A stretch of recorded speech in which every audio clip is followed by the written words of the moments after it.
누구에게 돌아가야 하는지 아십니까? 11절에 보면 예수께서 예루살렘으로 가실 때 사마리아와 갈릴리 사이로 지나가시다가 그랬습니다. 예수님은 예루살렘으로 가시는 경로를 본인이 스스로 결정을 하셨습니다. 그래서 사마리아와 갈릴리 그 경계선 지역으로 지나가시도록 그렇게 그 경로를 만드셨어요. 그곳으로 가시는 것입니다. 계획적으로 그렇게 하신 거죠.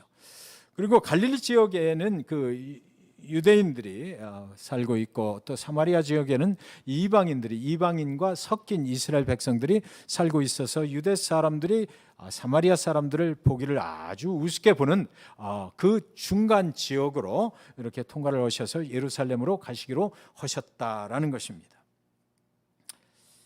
그런데 그곳에 예수님께서 그곳으로 가시기로 하신 그 결정적인 이유가 하나 있는 것입니다. 갈릴리와 사마리아를 가르는 그 경계선에는 한 마을이 있었는데 갈릴리 쪽에서도 살 수 없어서 격리 조치된 사람들, 그리고 또 사마리아 지역에서도 살 수 없어서 격리 조치된 사람들이 그 경계선 지역에 모여서 함께 살고 있었다라는 것이죠. 그들은 바로 나병 환자들이었습니다. 나병 환자들은 율법에 세상에서 격리 조치되게 돼 있고 그들이 완전히 나은 것을 증명받아야만 세상 속으로 다시 돌아갈 수 있었던 것입니다. 그래서 그들이 함께 그 마을에서 함께 기거를 하며 살고 있었던 것인데 예수님은 그곳으로 가셨다. 성경은 이렇게 기록해 놓고 있습니다.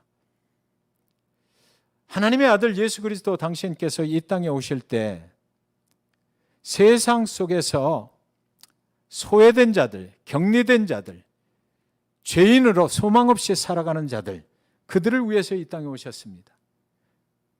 저와 여러분이 죄인의 모습으로 아무 소망이 없이 죽음과 멸망의 길을 가고 있을 때 그분께서 죄인된 모습으로 저와 여러분을 찾아오셨습니다. 그래서 이 땅에 오셔서도 그분의 관심은 소외된 자들에게 관심이 있으셨고 격리된 자들에게 관심이 있으셨고 죄인된 자들에게 관심이 있으셔서 그래서 그들을 찾아가시는 것입니다. 예수 그리스도 당신께서 저와 여러분이 죄인 되어 살아갈 때에 우리를 찾아오셨던 것처럼 그분은 이 땅에서 사역을 하실 때에 그런 사역을 하셨던 것입니다. 저와 여러분 중에 오늘도 참 외롭고 힘들고 소외되고 환난 가운데 있고 여러 가지 힘든 상황 가운데 계십니까? 오늘 말씀을 통해서 우리를 찾아오시는 예수님을 만나실 수 있기를 주님의 이름으로 간절히 축원드립니다. 예수님은 그곳으로 찾아가셨습니다. 12절 13절에 보면 한 마을에 들어가시니 나병 환자 10명이 예수를 만나 멀리 서서 소리를 높여 이르되 예수 선생님이여 우리를 불쌍히 여기소서 하거늘. 예수님이 그 마을에 직접 들어가신 것입니다. 참 이상하지 않습니까? 나병은 전염이 되는 병이에요. 그 마을에 나병 환자들이 살고 있는 곳으로 건강한 사람이 들어가면 안 되는 것입니다. 그런데 예수님이 거기를 찾아 들어가신 것이에요. 그러니까 예루살렘으로 가는 길에 그 마을을 그냥 스쳐서 지나가셨다, 쳐다만 보고 가셨다라고 하지 않고 누가는 기록하기를 예수님이 그곳으로 계획적으로 찾아 들어가셨다라고 기록을 한 것입니다. 왜 그러셨을까요? 그곳에는 세상에서 소외된 사람들이 살고 있었고 그곳에는 당시 세상의 의술로는 도저히 고칠 수 없는 저주의 병에 걸린 나병 환자들이 살고 있었기 때문입니다. 인간들은 서로 접촉이 되면 안 되는 병에 걸린 자를 격리시킵니다. 만나지를 않으려고 합니다. 그러나 예수님은 그들을 찾아가셨는 것입니다. 예수님은 죄인을 위하여 이 땅에 오셔서 죄인들의 삶 속으로 들어오셨습니다. 예수님은 해결되지 못한 죄로 인해서 멸망과 죽음의 길을 갈 수밖에 없는 그 죄인들을 위해서 이 땅에 오셨어요. 가족조차도 어쩔 수 없이 격리를 해야만 되는 그 사람들이 거기 한 마을을 이루고 살고 있었는데 그곳으로 예수님은 계획적으로 가셨다는 것이죠. 그들은 율법에 있는 대로 멀찍이 서서 예수님께 소리를 높여 예수여 우리를 불쌍히 여기소서라고 외치는 것입니다. 그들이 한두 번 외쳤겠습니까? 예수님이 오신다는 소식을 들었어요. 예수님이 병자들을 고치신다는 소식을 들었어요. 그들이 몰려나가서 저기 오시는 예수님을 향해서 더 이상 오시면 안 됩니다. 그러나 우리를 불쌍히 여기셔서 당신이 우리를 불쌍히 여겨주실 수만 있다면 우리는 여기서 해방될 수 있습니다. 우리는 여기서부터 고침받을 수 있을 것입니다. 불쌍히 여기셔서 우리를 불쌍히 여기셔서 그들은 계속해서 외쳤을 것입니다. 그들이 부르짖는 모습을 예수님이 보셨다라고 성경에 기록해 놓고 있습니다. 14절에 보시면 보시고 이르시되 가서 제사장들에게 너희 몸을 보이라 하셨더니 그들이 가다가 깨끗함을 받으니라. 마치 오늘 본문의 상황은 예수님이 미리 다 각본을 짜갖고 오셔서 하는 것처럼 착착착착 진행이 됩니다. 보시자마자 예수님께서 그들에게 말씀을 하시는 거예요. 제사장에게 가서 보여라 말씀하셨습니다. 각본에 있는 대로 말씀을 하시는 것만 같은 그런 느낌을 줍니다. 예수님이 그들이 소리 높여 불쌍히 여겨달라고 하는 모습을 보시고 그들에게 보신 즉시 말씀하시기를 가서 제사장에게 보여라 이러셨어요. 제사장들에게 보이라는 것은 뭡니까? 너희는 다 나았다라는 것입니다. 유대인의 율법에는 나병이 다 나은 환자는 제사장에게 가서 그 제사장의 확인 증명서를 받아야만 되는 것입니다. 제사장이 다 나았는지를 확인을 하고 그리고 요즘 우리가 하는 것처럼 PCR 그 검사를 해서 아무 이상이 없다고 증명서를 내어줘야 그 증명서를 받아 가지고 세상 속으로 가족 속으로 다시 들어갈 수 있는 것입니다. 그리고 나서 가정으로 또 세상으로 들어가서 나는 이렇게 깨끗이 나았다라고 그들과 같이 그때부터 다시 어울릴 수가 있는 것이에요. 그런데 여기 중요한 사실이 하나 기록이 되어 있지 않습니까? 주님이 이렇게 말씀하실 때 그들의 나병은 전혀 낫지 않았다라는 것이죠. 주님은 너희는 다 나았으니까 제사장한테 가서 보이라 그러는데 그들이 몸을 보니까 전혀 변함이 없는 것입니다. 여전히 온몸에 나병이 퍼져 있는 것입니다. 주님은 왜 이렇게 황당한 소리를 하시는 것입니까? 주님은 다 나은 사람들이 하는 것처럼 제사장에게 가서 이제 보이면 된다라고 말씀을 분명히 하셨습니다. 예수님이 그들에게 제사장에게 가서 보여주라라고 했을 때 그들의 느낌이 어땠습니까? 몸을 쳐다봤겠죠. 그리고 정말 무슨 소리를 하시는 거야? 왜 이런 황당한 소리를 하시는 거야? 전혀 변함이 없는데. 아직 나았다는 그런 증거가 자기 몸에 나타나질 않습니다. 아무것도 변한 것이 없습니다. 여전히 나병은 온몸에 퍼져 있습니다. 그들의 병은 아직 낫지 않았습니다. 그런데 예수님은 다 나았다라고 말씀하시는 것이에요. 성경은 저와 여러분에게 묻습니다. 우리가 환난 가운데 있을 때 예수 그분의 이름으로 하나님께 기도해요. 기도하면서 하나님의 응답을 받았어요. 하나님께서 낫게 해주실 것이다 라는 그런 확신이 우리에게 들었습니다. 그런데 그 기도 모임이 끝나고 밖으로 나가보니까 여전히 환난은 계속되는 것입니다. 전혀 변함이 없는 것입니다. 현실은 전혀 변함이 없는 것입니다. 분명히 기도할 때는 하나님께서 응답으로 내가 분명히 해결해 주겠다라고 말씀을 하셨는데 그런 확신이 들었는데도 불구하고 현실은 전혀 변함이 없는 것입니다. 그래서 성경은 저와 여러분에게 이런 때 너는 어떻게 할 것이냐라고 묻고 있는 것입니다. 예수님은 분명히 나았다라고 말씀하셨는데 그런데 현실은 전혀 변함이 없는데 그러면 너는 이런 때 어떻게 할 것이냐? 여러분 같으면 이런 때 어떻게 하시겠습니까? 인간의 눈에 아직은 그 응답이 보이지 않을 때 우리는 믿지 못합니다. 우리는 눈으로 지금 당장 확인이 되어야만 응답이 왔다라고 생각을 하는 것입니다. 그러나 예수님은 믿음은 기도한 대로 응답될 것을 믿는 것이 믿음이다라고 말씀하시는 것입니다. 왜요? 믿음은 보고 만지고 확인하고 나서 믿는 것이 아니고 그 말씀을 하신 주님이 이루실 것을 믿는 것, 그것이 믿음이기 때문입니다. 믿음은 주님을 믿는 것입니다. 현실을 믿는 것이 아닙니다. 믿음은 말씀하신 주님께서는 분명히 이루실 분인 그것을 믿는 것, 그것이 믿음이라고 하는 것이죠. 병든 채로 제사장에게 가라고 했습니다. 완전히 다 나을 때까지 기다릴 필요 없이 주님이 말씀하시는 것이니까 앞으로 나을 것을 믿고 가면 된다는 것입니다. 그것은 몸이 나을 것을 믿으라는 것이 아니라 주님이 낫게 해 주실 것, 그것을 믿으면 된다는 것이에요. 야, 정말 고민되지 않습니까? 눈에 보이는 현실은 변한 것이 아무것도 없는데 그런데 다 나았다라고 또 주님은 말씀하시는 것 아닙니까? 여러분 같으면 이런 때 어떻게 하시겠습니까? 여기 제가 주머니 속에 뭔가 하나를 가지고 왔는데요. 꺼내 보겠습니다. 자, 이제 제 손에 무엇이 하나 들려 있습니다. 이 손 안에 무엇이 들려 있을까요? 여러분들 혹시 추측하실 수 있습니까? 여기 무엇이 들려 있겠습니까? 제가 무엇을 지금 쥐고 있는 것입니까? 동윤희 집사님 뭐라고요? 아무것도 없을 것 같아요? 동윤희 집사님의 의견입니다. 눈으로 보지를 못했으니까. 홍길정 집사님 뭐가 들어있을 것 같습니까? 아무것도 없을 것 같아요?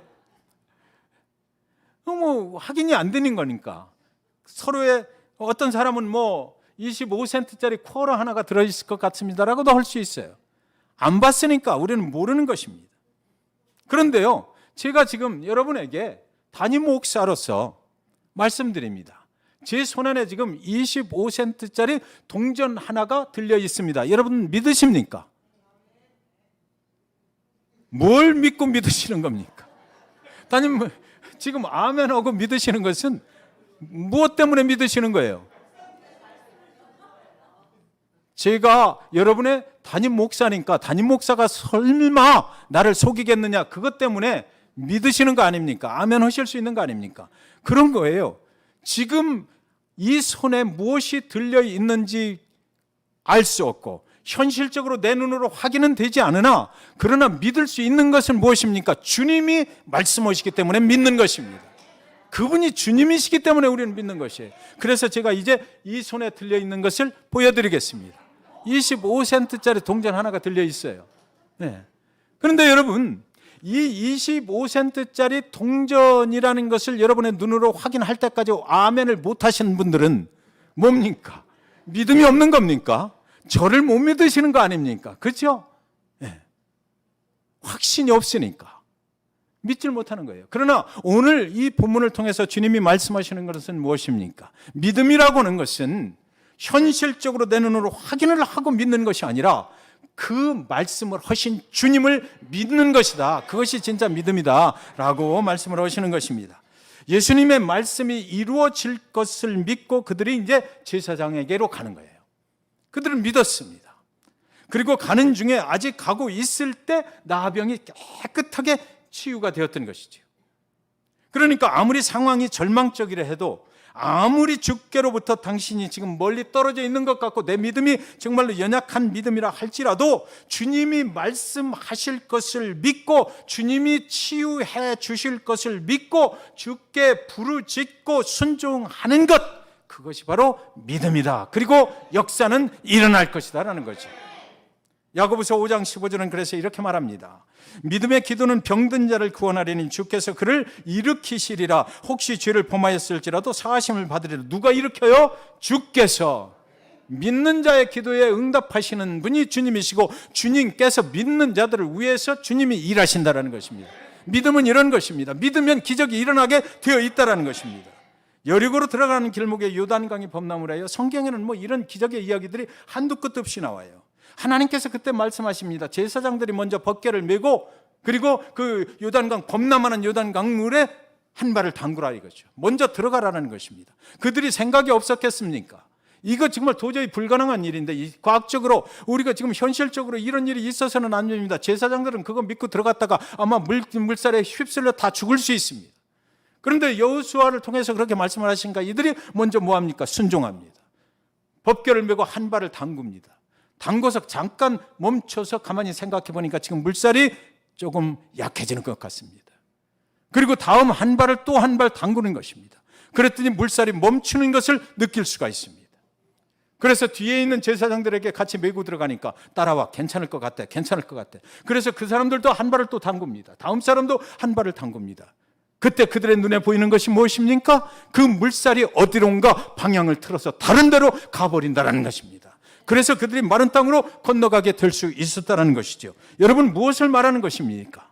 순종하기 시작할 때부터 하나님의 능력이 당신을 치유하기 시작한다는 것입니다. 홍해를 건널 때 모세에게 지팡이를 들고 지팡이는 하늘로 올리고 손은 바다를 뻗치라 그랬습니다.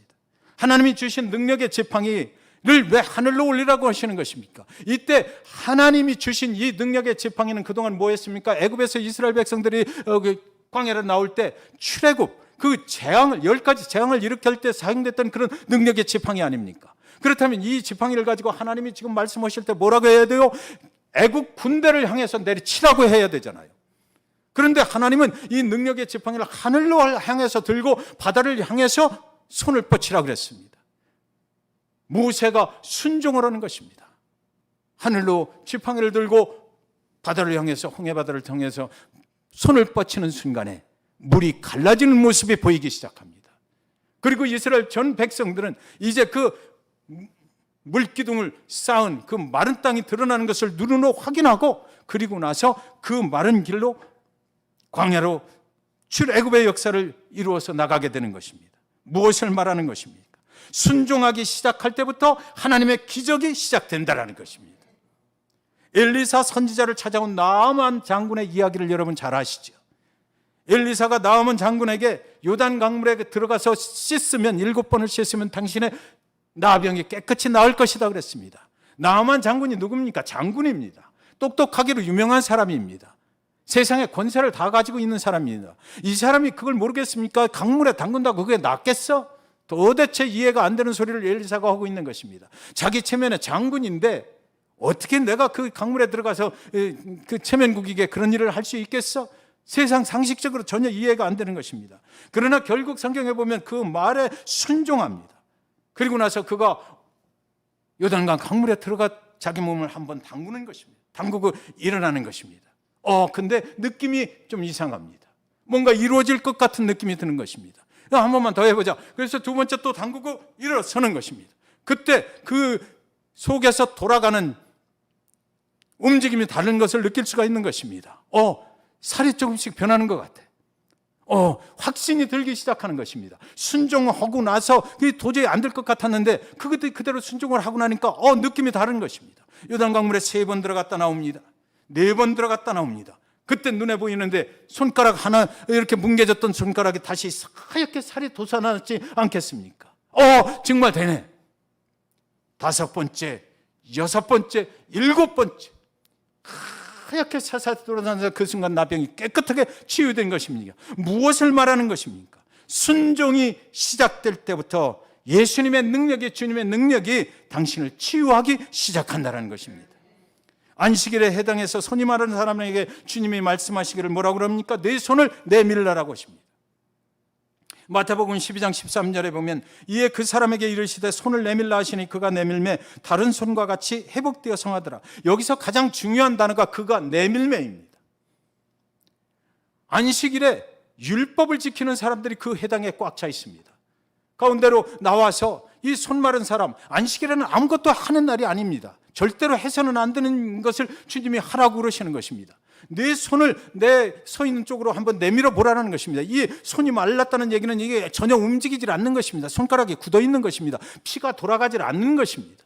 이 사람이 얼마나 고민됐겠습니까? 그때 주님이 허라는 대로 내가 순종하지. 그리고 나서 사람들이 다 보는 앞에서 거기서 손을 쭉 내미는 것입니다. 그때 피가 흐르는 것을 그가 느끼는 것입니다. 손가락 하나가 펴지는 것입니다. 그래서 주님께로 더 가까이 내밀어 보는 것입니다. 그랬더니 하나 펴지고 2개 펴지고 3개 펴지고 드디어 그 해당 안에 자기 손이 확 움직이는 것을 그가 그때 경험을 하게 되는 것입니다. 깨끗이 나았습니다. 무엇을 말하는 것입니까? 순종이 시작될 때부터 기적은 일어난다라는 것입니다. 순종이 없이는 기적은 일어나지 않는 것입니다. 그들이 제사장에게로 가는 길에 깨끗이 나음을 받았다 그랬습니다. 내 몸이 깨끗이 나았네. 가다 말고 그랬을 거 아닙니까? 그들이 10명이 갔는데 서로가 그렇게 얘기를 했을 것입니다. 정말 놀랍다. 아까 그 예수, 그분이 고쳐주신 거 아닌가? 이미 예수를 떠난 지가 오래됐습니다. 가는 중에 이런 일이 일어난 것입니다. 인생에 가는 길에 이런 일이 일어났어요. 예수님을 거기서 그냥 가라고 해서 그냥 순종한 것 뿐인데 가다 보니까 나선 것입니다. 정말 기적 같은 일이 일어나고 있잖아 우리들한테. 이렇게들 생각했을 것입니다. 그들이 소란을 피웠을 것이에요. 이게 도대체 뭐야? 믿음으로 순종했더니 그들의 인생에 가는 길에 기적을 만났다는 것입니다. 그때 그 현장에서 주님 앞에 있을 때는 아무것도 안 일어났지만 그러나 일단 순종을 했더니 그들의 인생에 기적이 일어나기 시작했다는 것입니다. 순종하는 시간부터, 순종이 시작되는 순간부터 주님이 그들의 인생 가운데 일하시기 시작했다는 것이에요. 15절 16절에 보면 그 중에 한 사람이 자기가 낳은 것을 보고 큰 소리로 하나님께 영광을 돌리며 돌아와 예수의 발 아래에 엎드려 감사하니 그는 사마리아 사람이라. 10명 모두가 깨끗이 나음을 받았다라는 것이죠. 그러나 9명은 제각기 갈 길로 갔고 1명만 주님께로 돌아왔다라고 기록하고 있습니다. 그는 돌아오면서 큰 소리로 하나님께 영광을 돌리는 것입니다. 그가 예수님이 그 마을로 들어오실 때 그들 10명이 다 큰 소리로 주여 주여 주여 주여 삼창을 부르고 그리고 우리를 불쌍히 여기소서 그렇게 했을 것입니다.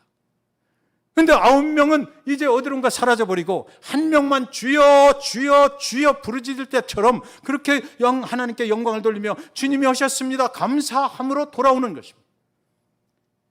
오래전에 저희 할머니께서 아주 오래전입니다. 백내장에 걸리셔서 두 눈을 다 못 쓰시는 거예요. 안 보이는 것입니다. 그래서 읍내에 있는 예산 안과 병원에 입원을 하셨어요. 그때만 해도 아주 그 안과에서 특이한 새기술로 아마 그 백내장을 치료를 했던 것 같습니다. 그래서 거기서 입원을 한 달 동안을 하셨습니다. 한쪽 눈만 수술을 하시는데 한 달 걸렸어요. 지금은 레이저 수술로 간단하게 끝나는 것이지만 그때 가서 보니까 그 침대에서 꼼짝도 말고 있으라고 그랬다고 그러면서 한 달 동안을 침대에만 누워 계신 것입니다. 이 얼굴 전체를 꽉 묶었어요. 움직이면 안 되는 것이에요. 그리고 나서 한 달 후에 드디어 푸는 날 가족들이 다 가서 쳐다보는 것입니다.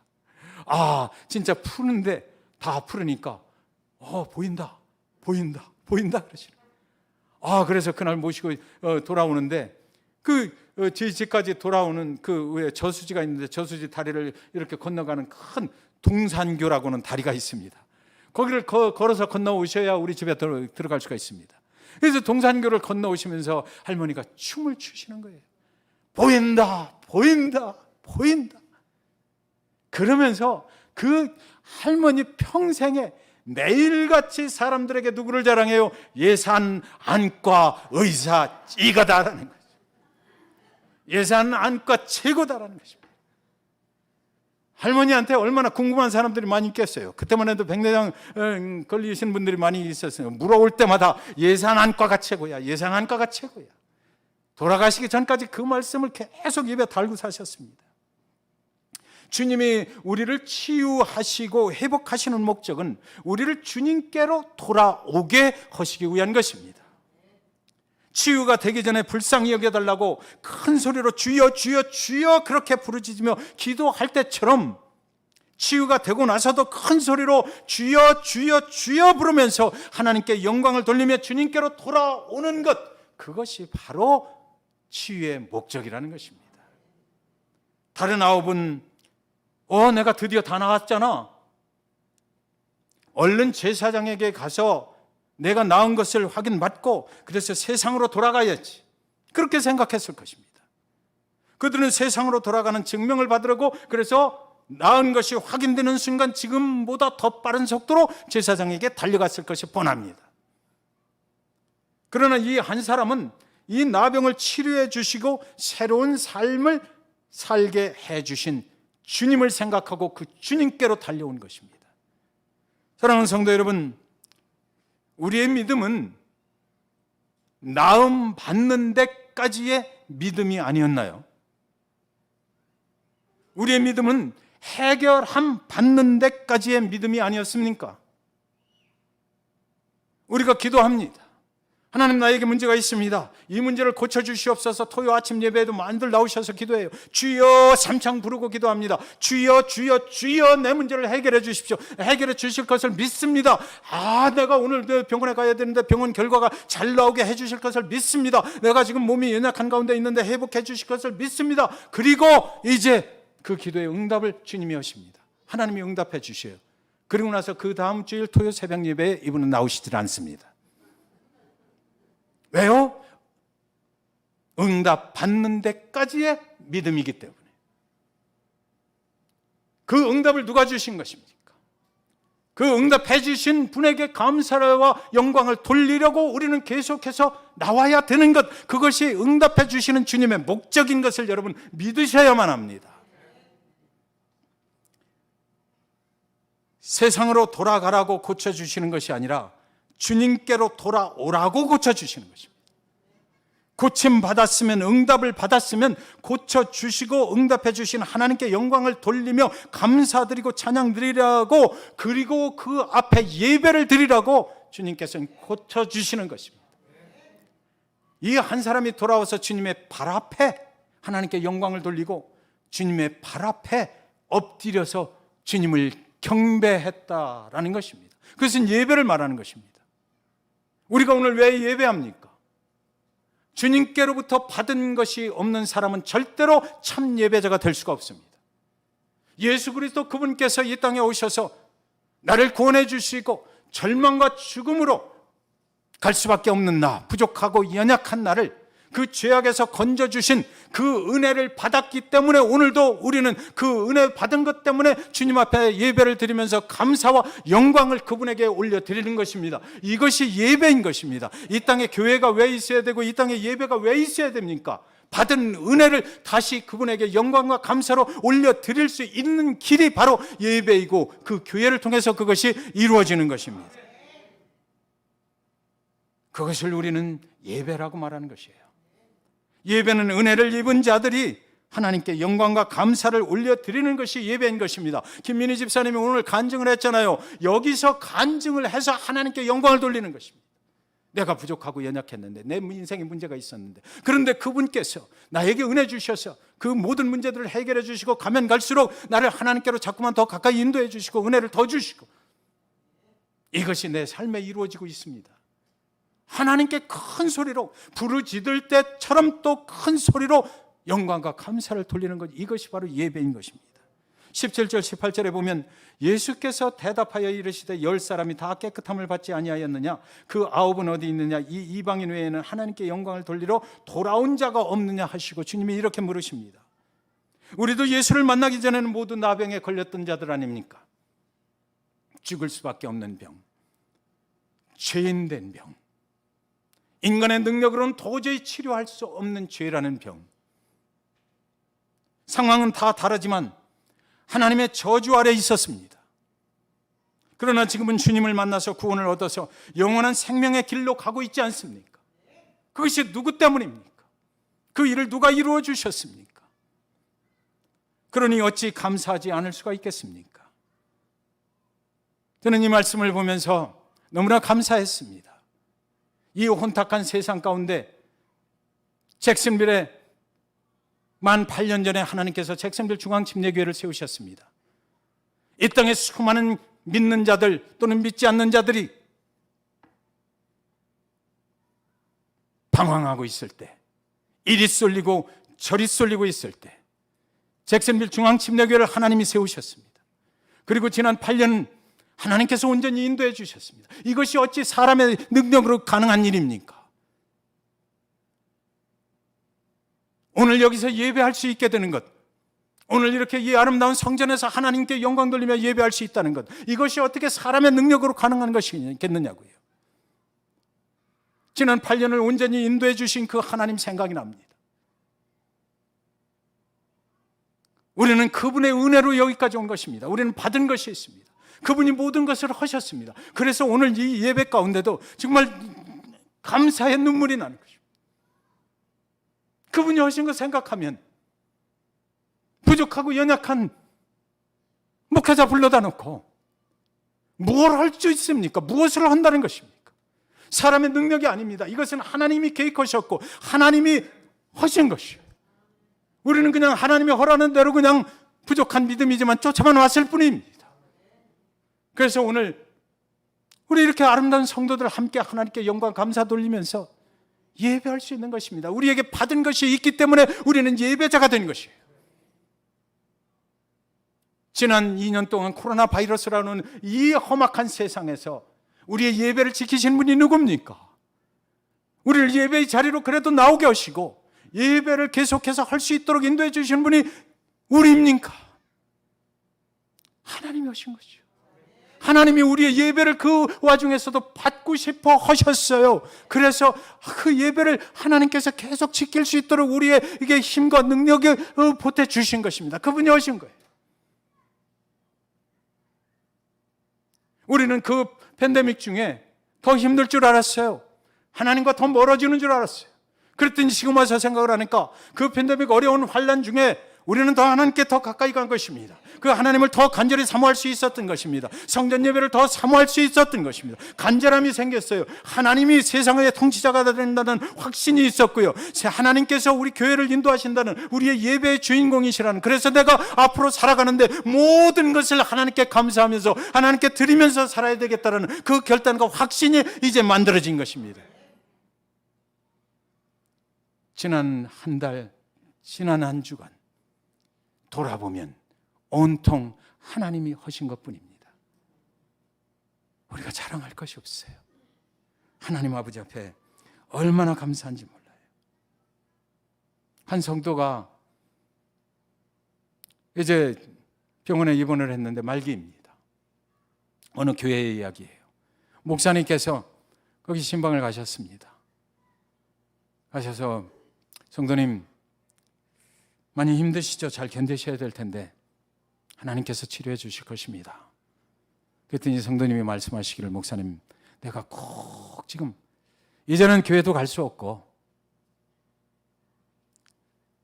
이렇게 이제 이 인생이 여기서 끝나는 것 아니겠습니까? 그런데 내가 지금 기도의 제목이 한 가지 있습니다.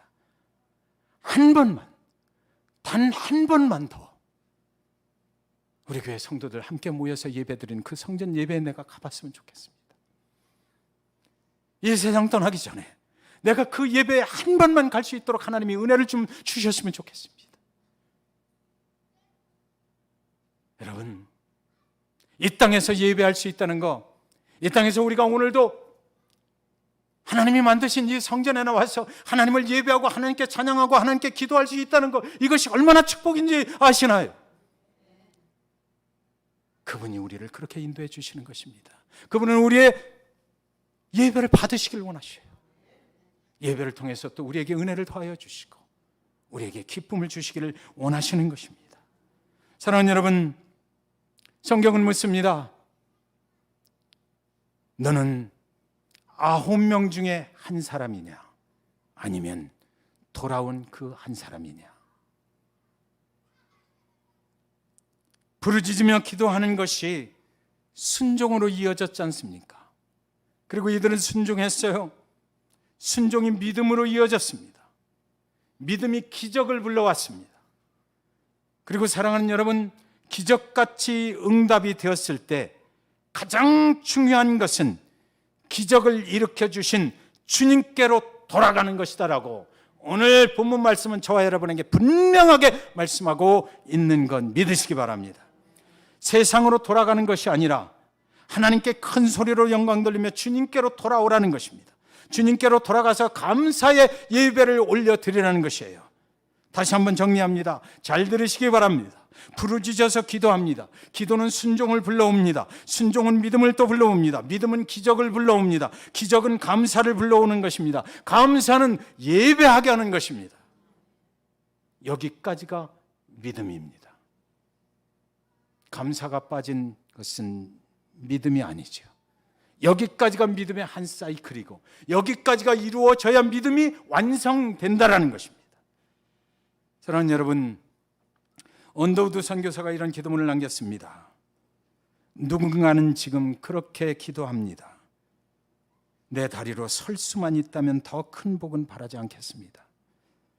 누군가는 지금 그렇게 기도합니다.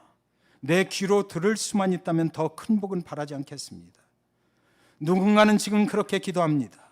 내 입으로 말할 수만 있다면 더 큰 복은 바라지 않겠습니다. 누군가는 지금 그렇게 기도를 합니다. 내 눈으로 볼 수만 있다면 더 큰 복은 바라지 않겠습니다. 누군가는 지금 그렇게 기도합니다. 살 수만 있다면 더 큰 복은 바라지도 않겠습니다. 그런데 여러분 아시나요? 놀랍게도 누군가가 그렇게 간절히 기도하는 그 기적이 지금 세상에 수도 없이 일어나고 있다라는 것입니다. 그러므로 언더우드 선교사는 이렇게 마무리를 합니다. 그러므로 나는 날마다 내가 얼마나 행복한 사람인지 감사하며 살겠습니다. 누군가가 그렇게 기도할 때 내 삶 속에는 지금 이런 일들이 계속해서 일어나고 있다는 것입니다. 나는 이런 기도할 필요도 없이 나에게는 지금 계속해서 이런 기적들이 일어나고 있는 중이라는 것입니다. 사랑하는 여러분, 우리가 그동안 혹시 큰 소리로 긍휼을 베풀어 달라고, 불쌍히 여겨 달라고 기도할 줄만 알았지 큰 소리로 영광을 돌리고 감사할 줄 모르는 그런 인생은 아니었나요? 큰 소리로 긍휼을 베풀어 달라고 기도하고 순종까지는 하지만 응답하신 그 주님을 잊어버리고 세상을 향하여 달려가는 그런 인생은 아니었습니까? 우리를 치유해 주시고 우리를 회복해 주신 주님께로 감사함을 가지고 돌아가야 된다라고, 그것이 진정한 믿음이라고 오늘 본문은 저와 여러분에게 그렇게 말씀하고 있는 것입니다. 충만한 감사의 예배를 드리는 여러분 모두에게 하나님께서 주신 것이 있습니다. 하나님께서 너무나 큰 것을 우리에게 허락해 주셨습니다. 요한복음 14장 14절은 그래서 이렇게 말하고 있습니다.